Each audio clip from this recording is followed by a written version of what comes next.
izbor savjeta Agencije za sprečavanje korupcije znamo da je jedan od uslova za dobijanje IBAR-a, ali da ne postoji IBAR. Znači, mi imamo obavezu prema građanima Crne Gore koji su nas birali da radimo u interesu njih, a ne u interesu nekih pojedinaca, grupa, elita ili političkih partija. Dakle, moram da iskažem da sam jako nezadovoljna radom komisije, kojoj je trebalo mjesec i po dana nakon završetka konkursa da utvrdi da li su 9 kandidata uredno dostavili dokumentaciju ili ne. To se zapravo utvrđuje za jedan dan i ja vas sada pitam zašto se toliko čekalo.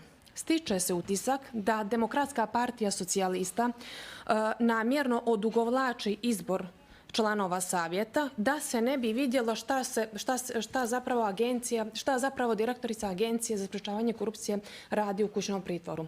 Suludo je da ona nastavlja i dalje da suspenduje zaposlene i na taj način utiče na svjedoke. I ovom prilikom molim tužilaštvo da obezbijedi cjelokupan proces. Dakle, znači mi imamo listu od 2 kandidata. Tu listu trebamo vratiti komisiji i komisija što prije raspisati, to jest danas već raspisati konkurs. Nakon završetka tog konkursa što hitnije da dobijemo listu kao odbor. Niko od vas nije pitao ko kontroliše izbore u Budvi i Andrijevici. Da li postoji koruptivnih radnji tokom izbornih kampanja? Tako da, ako budemo čekali komisiju i ovaj tempo kako radi komisija, mi nećemo listu dobiti ni do jeseni, ni do jesenjeg zasjedanja.